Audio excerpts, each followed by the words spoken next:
저는 오늘 본문 말씀을 중심으로 두려움을 넘어 믿음으로라는 제목으로 함께 주님이 주시는 은혜를 나누기 원합니다. 저는 오늘 말씀을 한 권의 책 이야기로 시작하려고 하는데요, 우리가 잘 알고 있는 철로역정이라는 책입니다.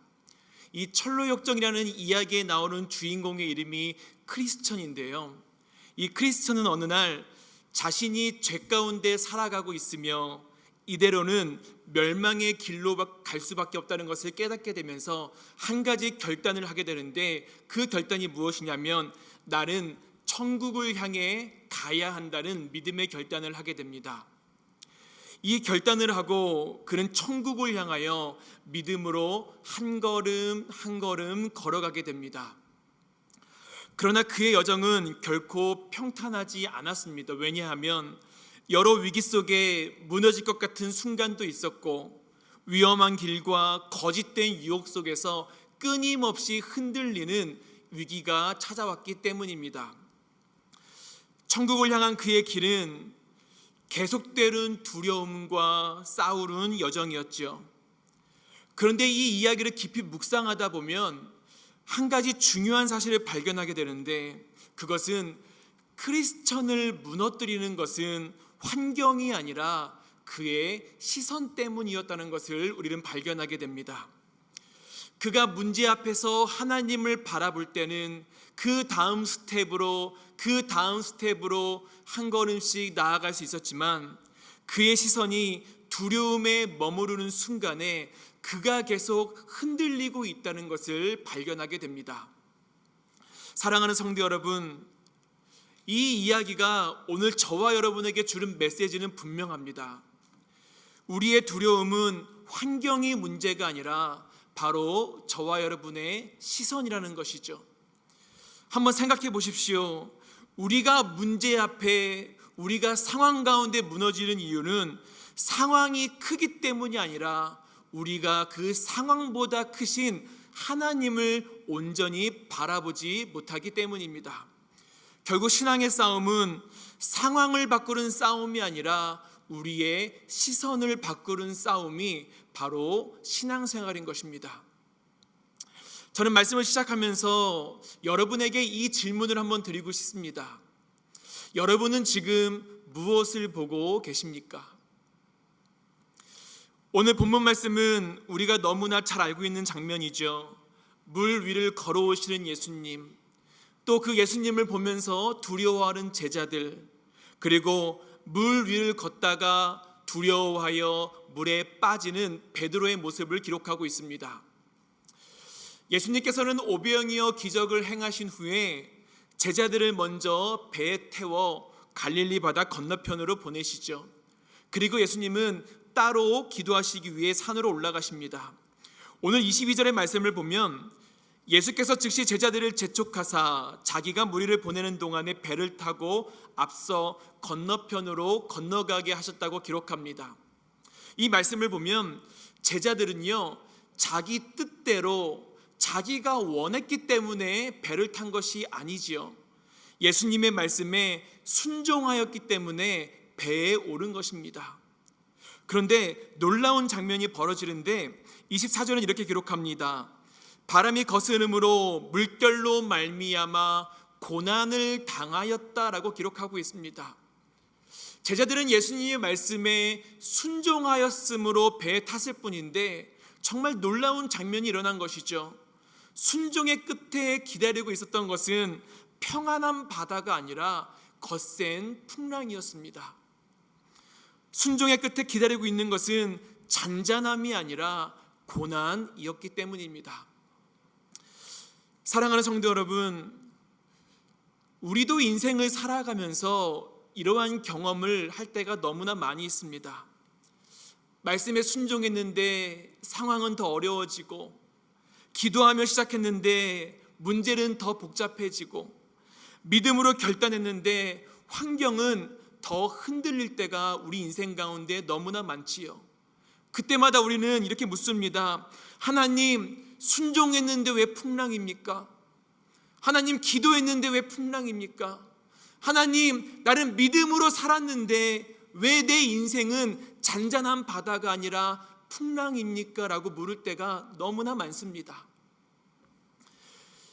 여기서 우리가 붙들어야 할 한 가지 중요한 영적 원리가 있는데요, 그것은 예수님의 제자도 고난을 당한다는 사실이지요. 오히려 주님께서 우리를 예수님의 제자로 세워가실 때 고난은 피할 수 없는 하나의 과정이라는 것을 우리는 말씀을 통하여 반드시 깨달아야 합니다.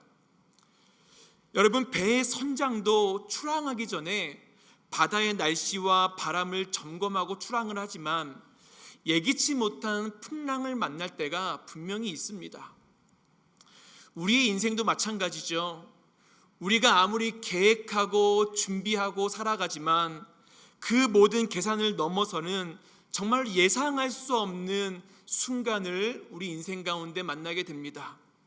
설명할 수 없는 문제들이 찾아오고 예고 없이 다가오는 고난들이 있고, 그리고 삶을 뒤흔드는 두려움의 파도가 끊임없이 우리의 인생 가운데 일어나고 있습니다. 그때마다 우리는 이렇게 묻습니다. 정말 주님이 나와 함께 하시는 건가? 주님이 나를 버리신 것은 아닌가라는 깊은 외로움에 빠질 때가 있지요. 그러나 성경을 보면요, 하나님은 고난 중에도 우리를 떠나지 않으신다고 분명히 말씀하고 있습니다. 우리가 잘 알고 있는 이사야 43장 2절의 말씀이 있는데요, 우리 함께 한번 읽어보겠습니다. 읽겠습니다.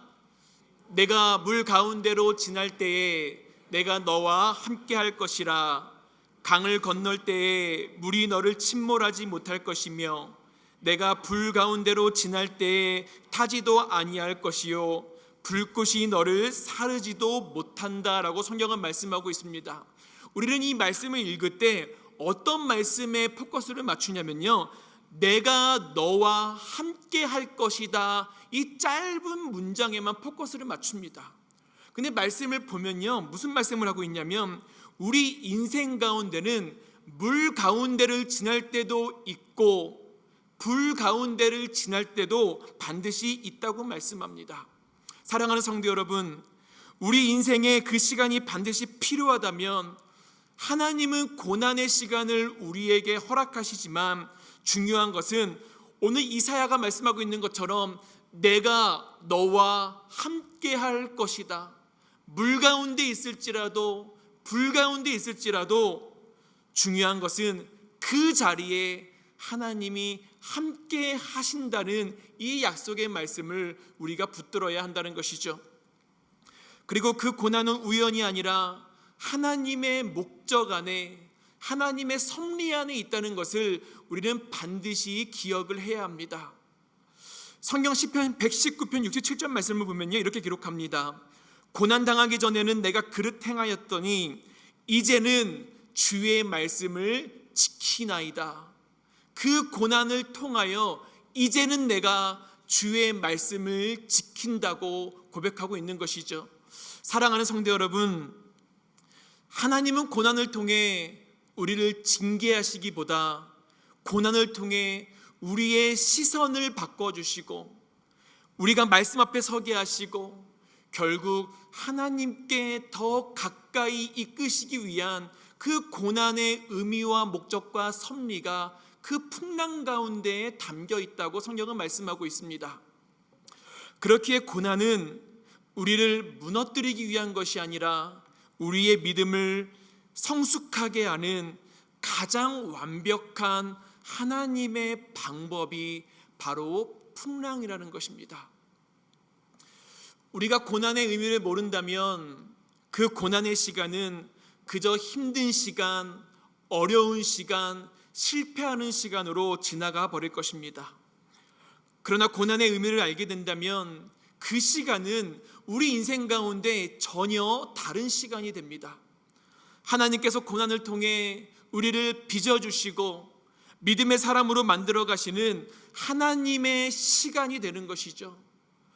이것을 가장 잘 보여주는 사람이 있다면 바로 욥일 것입니다. 욥의 인생을 보면 욥은 하루아침에 모든 재산을 잃어버렸고 자녀도 잃어버렸고 건강마저 무너지는 극심한 고난을 겪게 되지요. 그 고난의 의미를 전혀 알지 못했던 욥의 친구들은 욥에게 너의 죄 때문이다라고 정죄를 합니다.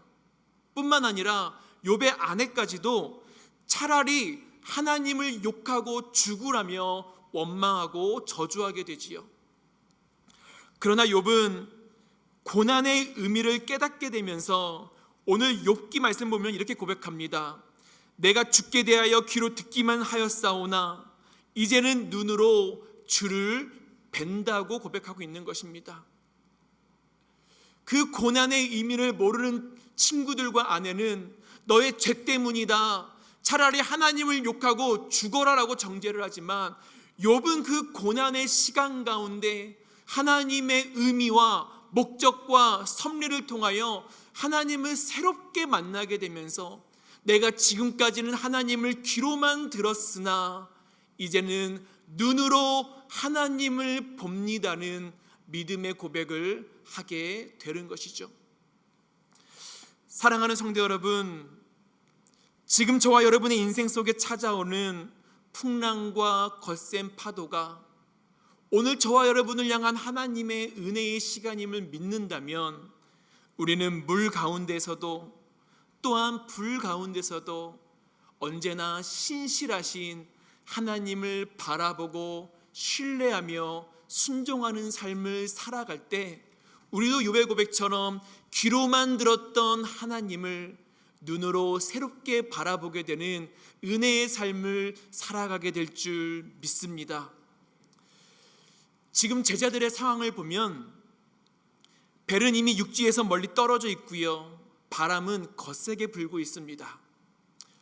제자들에게 그 시간은 어떤 시간이었을까요? 오늘 본문 25절을 보면 이렇게 시작합니다. 밤 사경에. 제자들에게 그 시간은 밤 사경과 같은 시간입니다. 이 밤 사경이라는 의미는요, 이른 새벽인 새벽 3시에서 6시를 의미하는데 그 시간은 가장 어두운 시간이고요, 가장 지치기 쉬운 시간이고 가장 두려움에 빠지기 쉬운 시간입니다. 제자들은 밤새 노를 저었지만 상황은 조금도 변하지 않았기에 이제는 더 이상 버티기도 힘들고 견디기도 힘들고 지치고 두려운 밤 사경의 시간을 제자들은 보내고 있습니다. 생각해보면 제자들뿐만 아니라 저와 여러분의 인생에도 밤 사경과 같은 시간은 분명히 있습니다. 기도해도 응답이 보이지 않고 상황은 여전히 그대로이죠.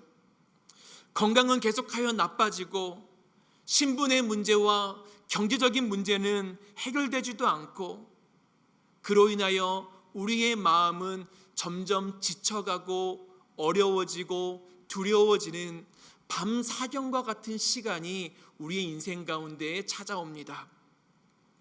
이 밤 사경의 시간은 모든 것이 끝난 것처럼 느껴질 수 있고요, 또한 더 이상 길이 보이지 않는 실패와 절망처럼 느껴질 수도 있지만 오늘 본문 말씀을 보면 그 밤 사경의 시간에 놀라운 말씀이 이어집니다. 우리 마태복음 14장 25절 말씀을 쭉 보면 밤 사경에 예수께서 바다 위로 걸어서 제자들에게 오신다고 기록합니다. 이 밤 사경이라는 단어만 보면 이제는 모든 것이 끝났고 실패했고 절망으로 느껴질 수 있지만 그 밤 사경 다음에 이어지는 말씀에 예수님이 등장하고 계시다는 것이죠.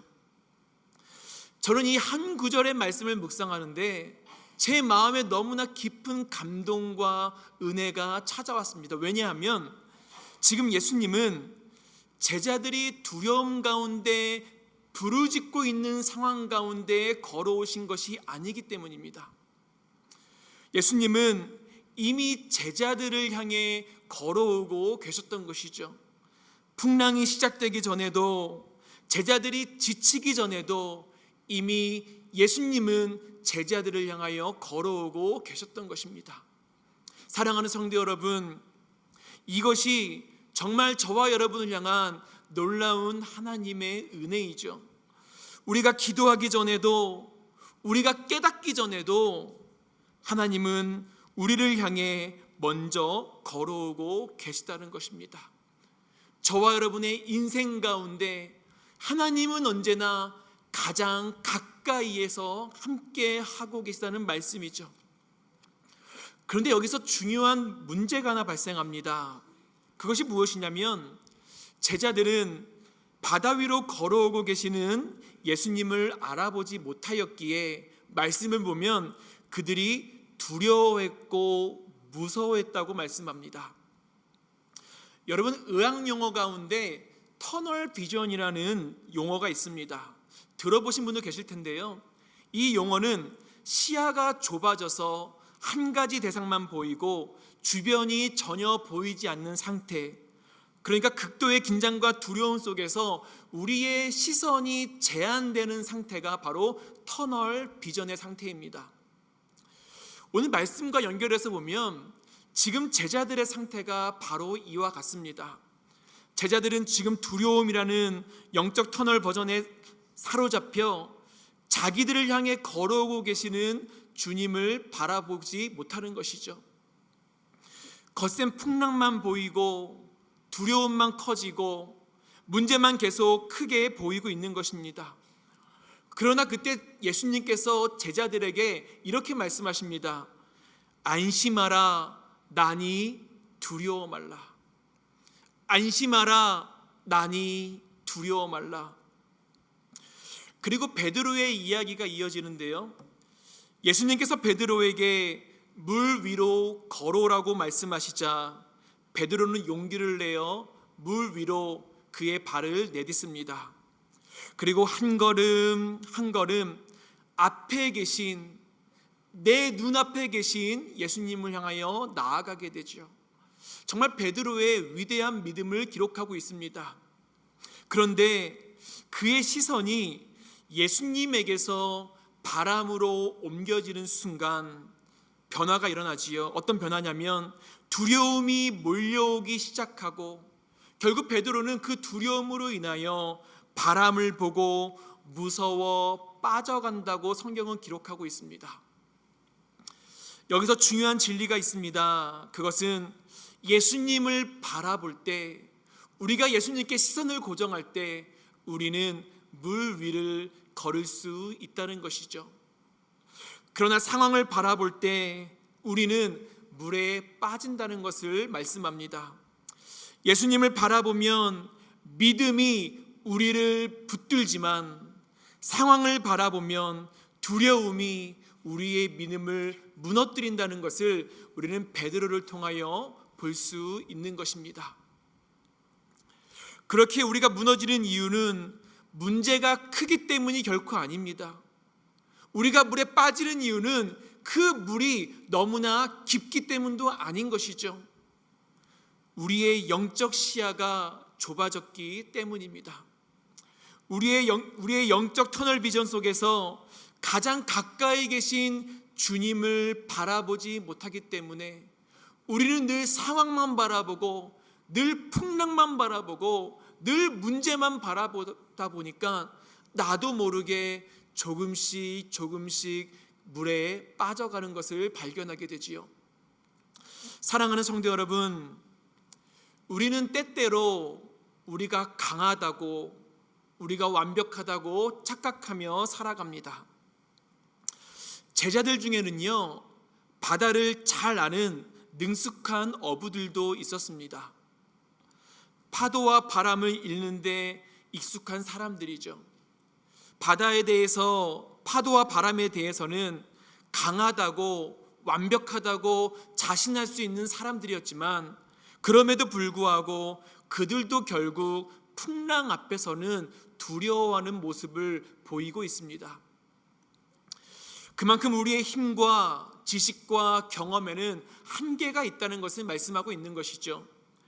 그래서 우리는 우리의 경험과 생각 그리고 우리의 계획을 하나님 앞에 모두 내려놓아야 우리는 영적 터널 비전에서 자유로워짐으로 하나님을 온전히 바라보고 신뢰할 수 있는 것입니다. 우리 모두에게는 내일에 대한 두려움이 있습니다. 가정과 일터와 건강에 대한 염려가 있고 자녀에 대한 걱정과 관계에 대한 불안도 우리에게 있습니다. 모든 사람은 각자의 두려움을 안고 하루하루를 살아가지요. 그러나 중요한 것은 두려움 자체가 아닙니다. 두려움의 크기가 아닙니다. 중요한 것은 그 두려움 속에서 우리의 시선이 누구를 바라보고 있느냐가 너무나 중요합니다. 현실만 바라보면 두려움은 점점 커지지만 오늘 우리에게 이미 걸어오고 계시는 주님을 바라본다면 우리는 다시 믿음으로 살아날 수 있다는 것을 우리는 본문을 통하여 깨달을 수 있습니다. 사랑하는 성도 여러분, 믿음은 흔들릴 때도 있고 작아질 때도 있습니다. 산을 옮길 만한 큰 믿음도 있지만 겨우 두려움을 이기는 작은 믿음도 있습니다. 중요한 것은 믿음의 크기와 믿음의 깊이가 아니라 우리의 삶 가운데 풍랑이 일어날 때 내가 믿음이 흔들리는 그 순간에 내가 어디를 바라보느냐, 그것이 중요하다는 것이죠. 성경은 말씀합니다. 히브리서 12장 2절 말씀을 보면 믿음의 주요 또 온전하게 하시는 이인 예수를 바라보자고 성경은 말씀하고 있습니다. 우리가 흔들리는 그 시간에, 풍랑이 찾아오는 그 시간에, 두려움이 찾아오는 그 밤 사경의 시간에 우리의 시선은 오직 믿음의 주요 우리를 온전케 하시는 예수님께 시선이 고정되는 것이 중요하다는 것을 기억해야 하는 것이죠. 혹시 오늘 이 아침에 예배하는 우리 성도님들 가운데 인생의 밤 사경과 같은 시간을 보내고 계시는 분이 계시다면 오늘 예배의 자리에서 우리는 하나님을 바라보는 은혜를 간절히 구해야 합니다. 두려움이 아니라 주님을 바라보는 은혜, 물 위를 걷게 하시는 그 은혜를 우리는 구해야 합니다. 그리고 저와 여러분의 인생의 배에, 여러분의 가정과 자녀와 삶이라는 배에 주님이 함께 올라오시도록 우리는 주님의 손을 반드시 붙들어야 하는 것입니다. 성경은 말씀합니다. 오늘 본문 14장 32절 말씀 보면 배에 함께 오름에, 주님께서 배에 함께 오름에 바람이 그쳤다라고 성경은 말씀하고 있습니다. 오늘 주님이 저와 여러분에게 말씀하시는 난이 안심하라, 두려워하지 말라, 이 말씀은 단순한 위로의 말씀이 아니라 지금도 살아 역사하시는 하나님의 선언임을 우리는 믿습니다.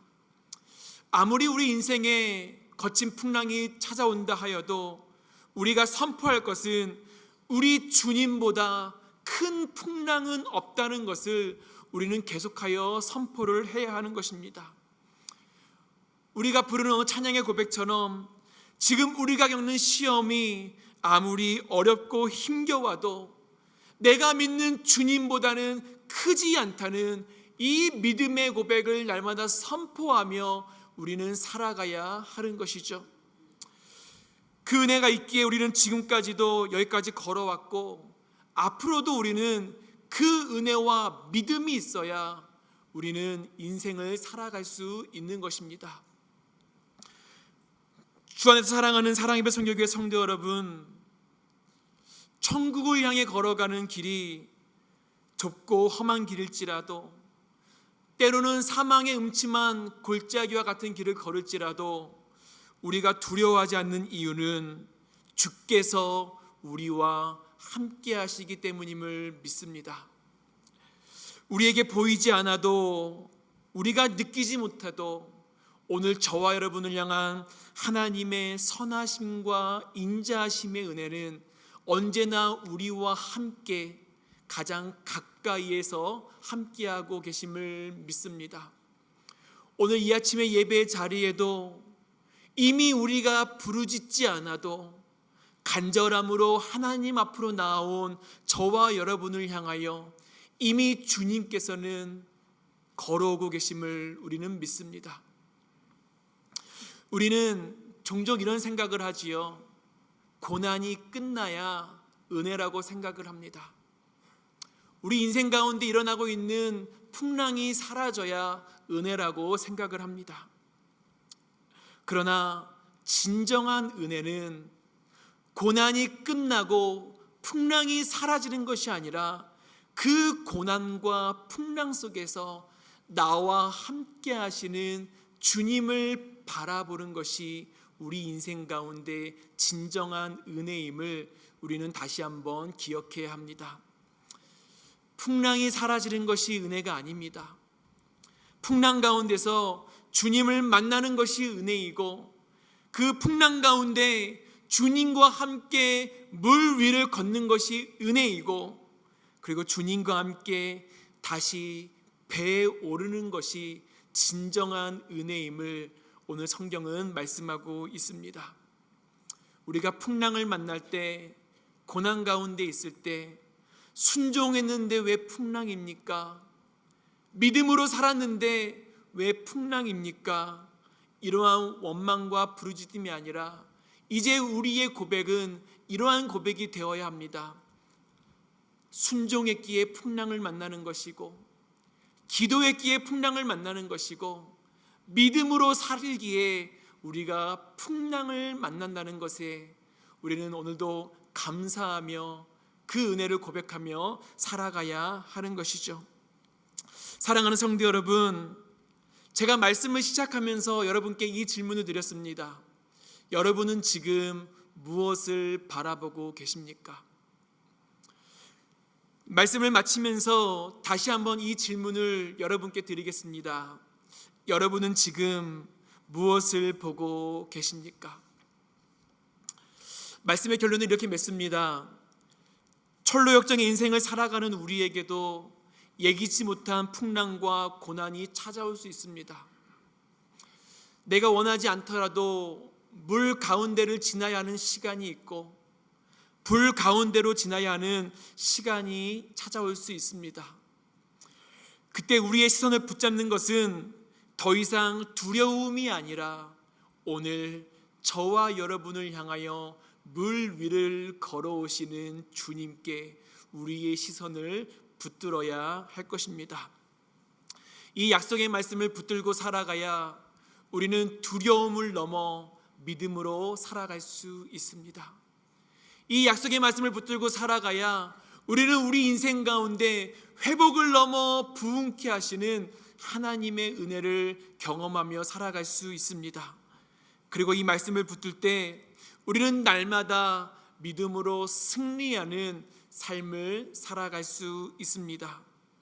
간절히 소망하기는 이 은혜와 믿음이 우리가 천국 가는 그날까지 우리를 붙들어 주시고 최후 승리를 얻기까지 주님의 십자가를 바라보며 승리케 하는 영광이 되기를 간절히 소망합니다. 두려움을 넘어 믿음으로, 이 믿음의 선포가 오늘 저와 여러분의 믿음의 고백이 되고, 또 내일의 삶이 되고, 또 평생의 간증이 되기를 주님 이름으로 간절히 축복합니다. 새로운 한 주를 살아갑니다. 새로운 한 주도 여러분의 시선을 상황 가운데 두지 마시고, 풍랑 가운데 두지 마시고, 두려움을 넘어 믿음으로 이 은혜를 주시는 주님께 우리의 삶을 고정하며 나아갈 때 하나님의 선하심과 인자하심의 은혜가 새로운 한 주도 은혜의 삶으로 이끌어 주실 줄 믿습니다. 이 은혜로 승리하기를 주님의 이름으로 축복합니다.